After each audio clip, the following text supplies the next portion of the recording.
Baik, sebelumnya Assalamualaikum warahmatullahi wabarakatuh. Alhamdulillahirrahmanirrahim.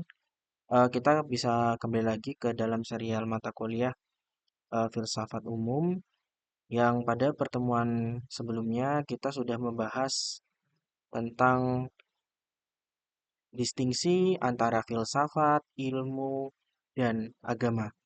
Bagaimana hubungan ketiga objek tersebut, bagaimana perbedaannya, dan bagaimana antara filsafat, ilmu, dan agama itu saling berkaitan. Kemudian eh, pada pertemuan kali ini kita akan membahas sejarah gitu kan. Artinya eh, kurang lengkap rasanya ketika kita belajar filsafat itu tanpa membahas sejarahnya. Baik itu sejarah dari Yunani, kemudian khususnya bagaimana filsafat itu transformasi ke dalam Islam. Nah, mungkin ada dua pertemuan ya. Mungkin pertemuan eh, minggu ini, kali ini kita akan membahas filsafat dari Yunani, sejarah filsafat dari Yunani, Prasokrates. Kemudian minggu depan kita akan membahas filsafat pasca Sokrates dan bagaimana filsafat itu tertransformasi ke dalam Islam gitu. Dan kemudian banyak muncul tokoh-tokoh filsuf Islam. Ketika kita berbicara sejarah filsafat, sudah menjadi pakemnya gitu ya. Itu adalah negara Yunani. Karena filsafat itu muncul awalnya dari negara Yunani. Kebangkitan ilmu pengetahuan, kebangkitan rasionalitas itu muncul dari Yunani. Maka banyak dan semua tokoh-tokoh filsuf yang menjadi peletik dasar-dasar pemikiran filsafat itu berasal dari negara Yunani.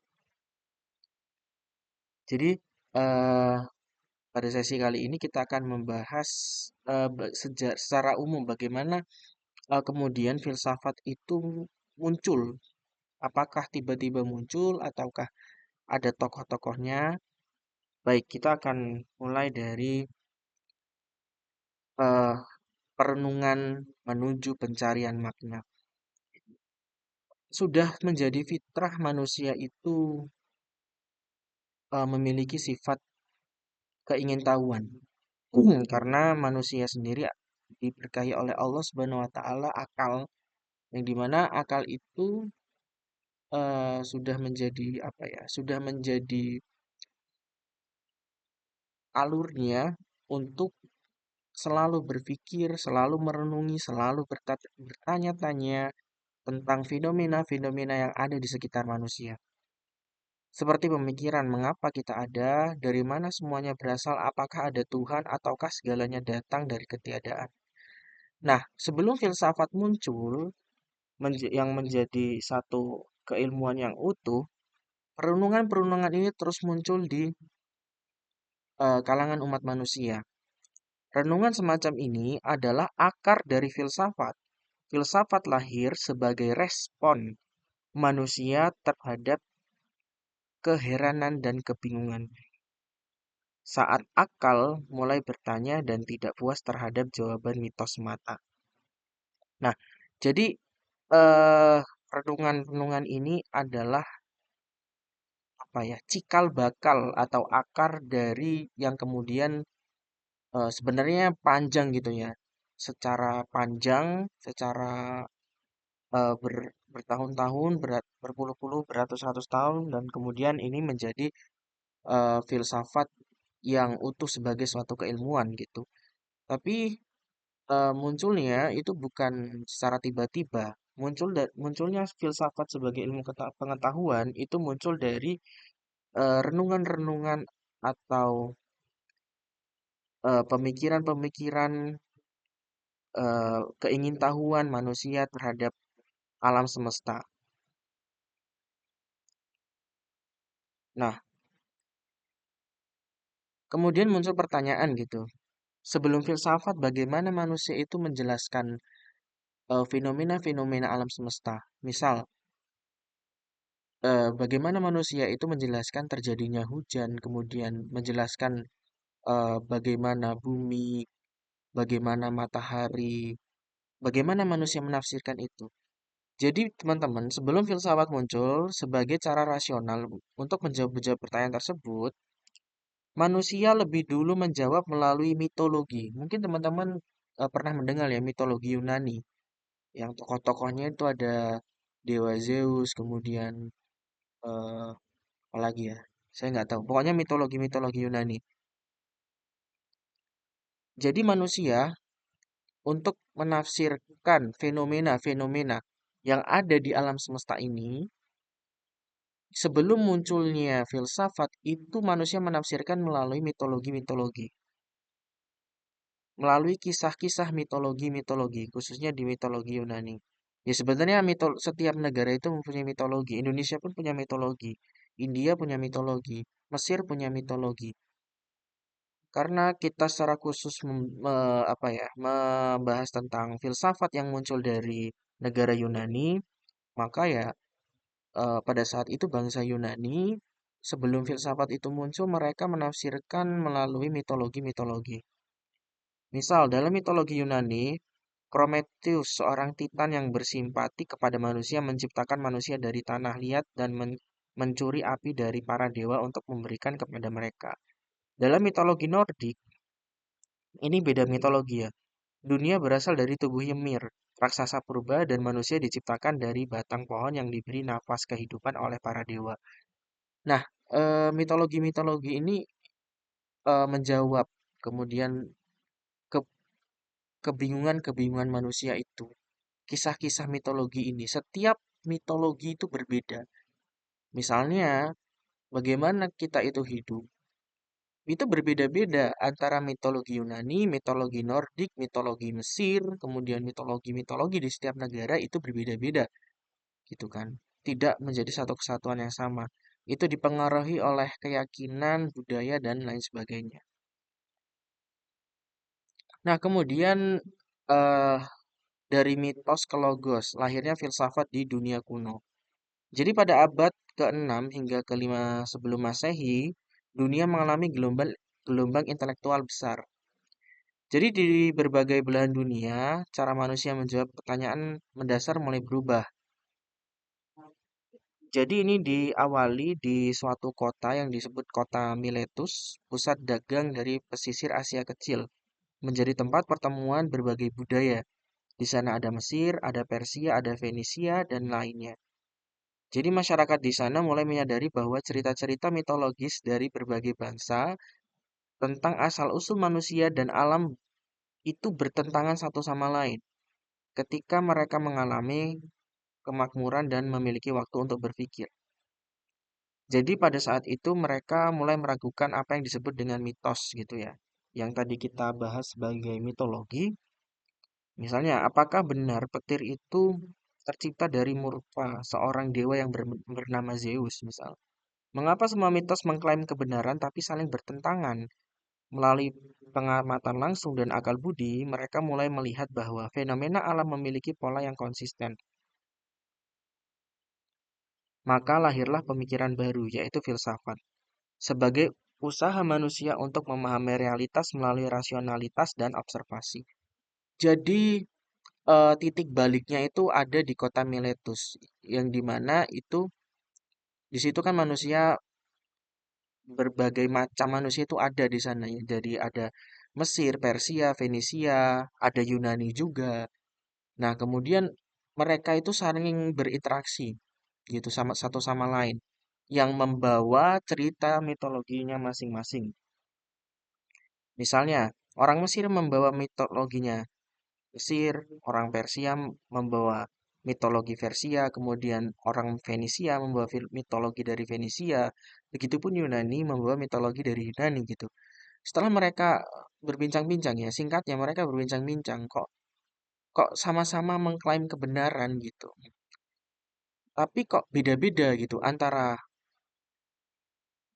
negara-negara, antara mitologi Mesir, antara mitologi Persia, Fenisia, dan Yunani. Kok berbeda-beda? Mereka mengklaim kebenaran, tapi kok berbeda gitu. Mitologinya kok berbeda. Misalnya ya cara orang pada saat itu cara orang-orang itu menjelaskan bagaimana manusia itu ada gitu kan. Itu antara mitologi satu dan mitologi lainnya itu berbeda-beda, makanya timbul keraguan gitu, bertentangan gitu kan, bertentangan satu sama lain. Maka dari itu mereka mulai meragukan tentang metode mitologi sebagai jawaban atas keraguan-keraguan mereka, atas pertanyaan-pertanyaan mereka. Nah, eh, jadi ketika mereka mengalami kemakmuran, jadi pada saat itu mereka itu mengalami kemakmuran, orang-orang ini tuh mengalami kemakmuran. Artinya urusan ekonomi sudah selesai gitu. Makanya mereka punya waktu untuk berpikir dan merenungi secara mendalam tentang fenomena-fenomena yang ada di sekitar mereka. Nah, kemudian setelah itu maka mereka manusia-manusia yang berpikir ini, manusia-manusia yang merenungi ini itu mulai melakukan pengamatan secara akal budi. Jadi mereka itu melihat gini, mereka mulai melihat bahwa fenomena alam memiliki pola yang konsisten gitu. Pola yang konsisten maksudnya gimana? Artinya jalur terbit matahari itu konsisten timur ke barat. Kemudian siang dan malam itu sudah pasti terjadi.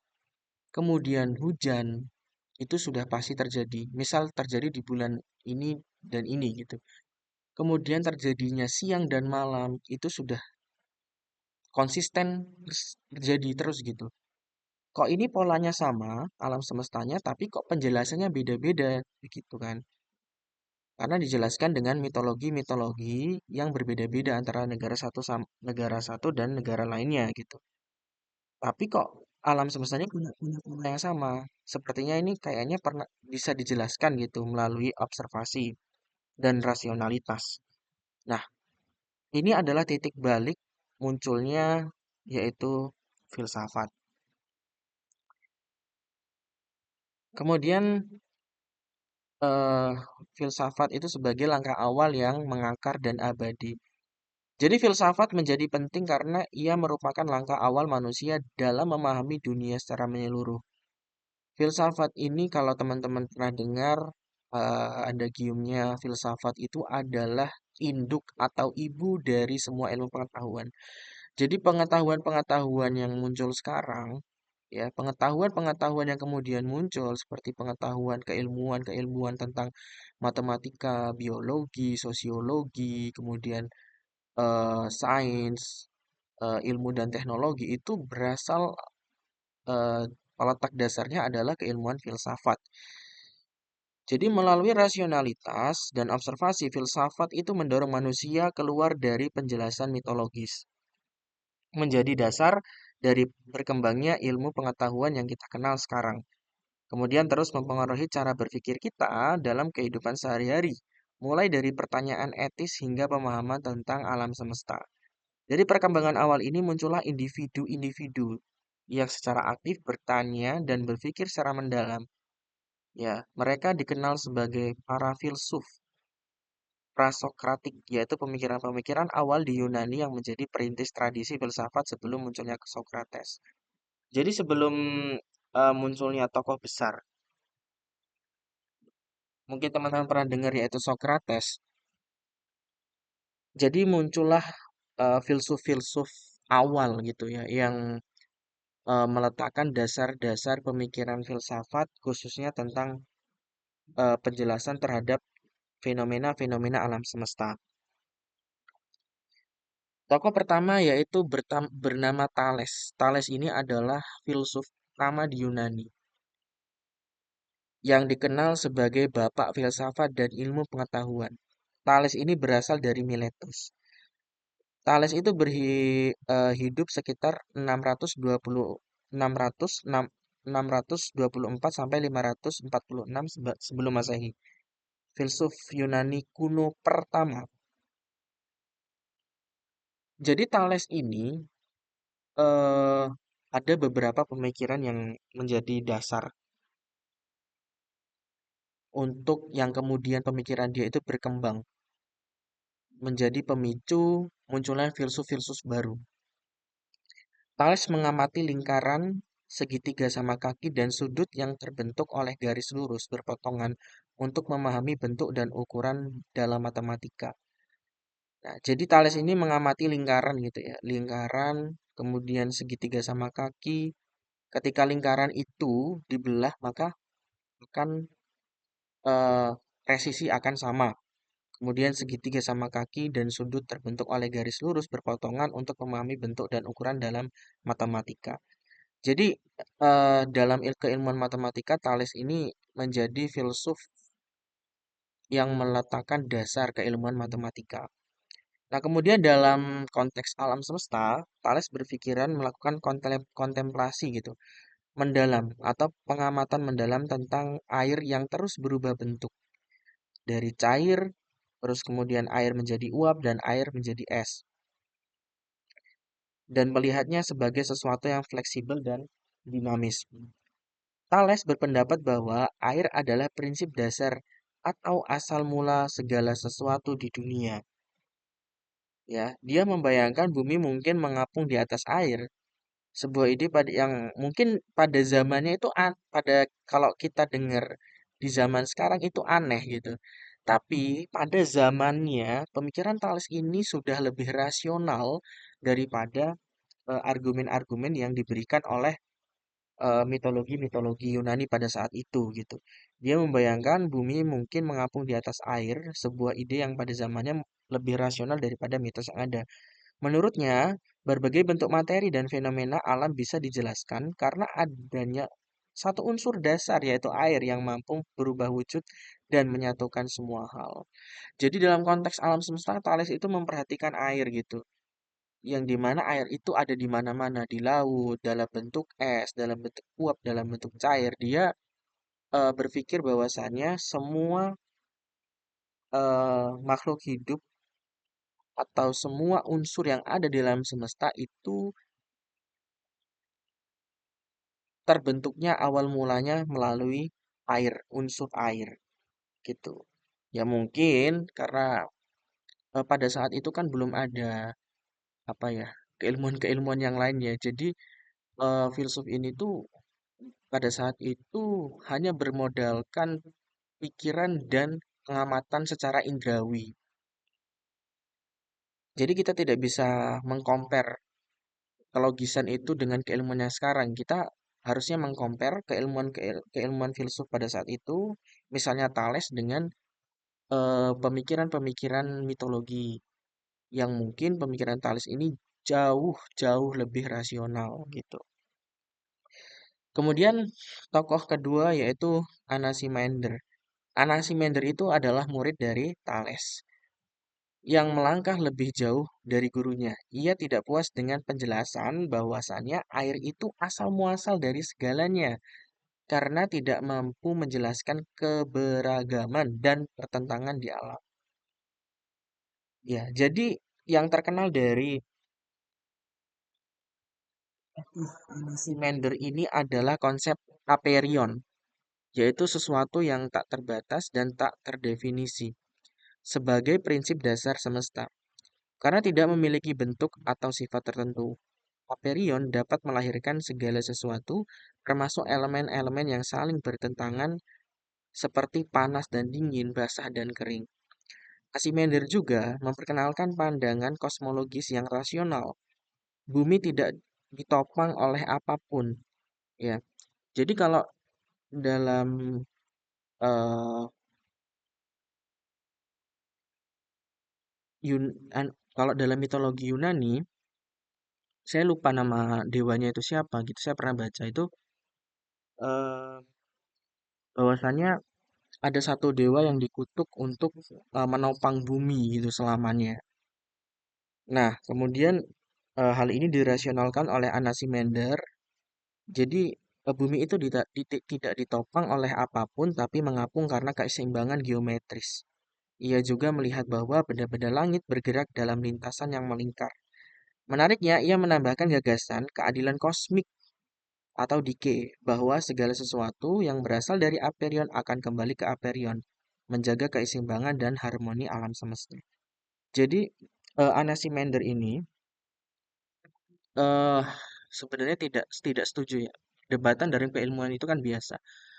Tidak setuju dengan gurunya bahwasannya eh, air itu, kalau pemikiran Thales itu kan air itu menjadi unsur dasar untuk membentuk semua unsur-unsur yang ada di alam semesta. Nah, kemudian Anaximander ini nggak setuju gitu. Anaximander nggak setuju bahwasanya kalau Anaximander inilah lebih abstrak ya, lebih abstrak. Jadi aperion ini dia tidak bisa mendefinisikan itu apa, tapi eh, dia mengistilahkan itu sebagai aperion gitu. Karena dia berpikir bahwasanya kalau semua itu unsur dari air, bagaimana yang bertentangan dengan air? Contohnya api gitu.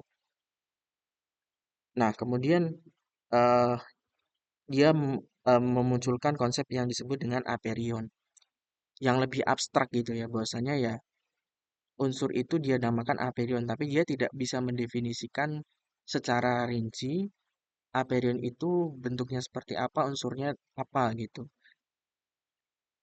Tapi dia secara ontologi dia berpendapat bahwa sebenarnya manusia, unsur semuanya itu berasal dari satu unsur yang sama gitu. Nah, kemudian tokoh terakhir yaitu adalah Heraklitus. Dia berpendapat bahwa realitas adalah perubahan yang terus-menerus. Jadi, dia mengistilahkan dengan adagium, kita tidak bisa melangkah ke sungai yang sama dua kali. Api menjadi simbol perubahan, bukan elemen literal, tapi lambang dari transformasi yang terus-menerus. Jadi kalau Heraklitus itu lebih kepada reformasi atau perubahan-perubahan gitu. Jadi dia percaya bahwasanya kesatuan dan bahwasanya unsur keberlawanan itu tidak ada. Artinya semua itu saling terhubung. Jadi dia berpendapat bahwa tidak ada kehidupan jika tidak ada kematian, tidak ada siang jika tidak ada malam, dan tidak ada dingin jika tidak ada panas. Jadi semua unsur itu saling melengkapi. Baik, mungkin itu saja ya secara garis besar tentang sejarah filsafat Yunani Prasokrates. Mohon maaf apabila banyak kekurangan. Saya akhiri wassalamualaikum warahmatullahi wabarakatuh.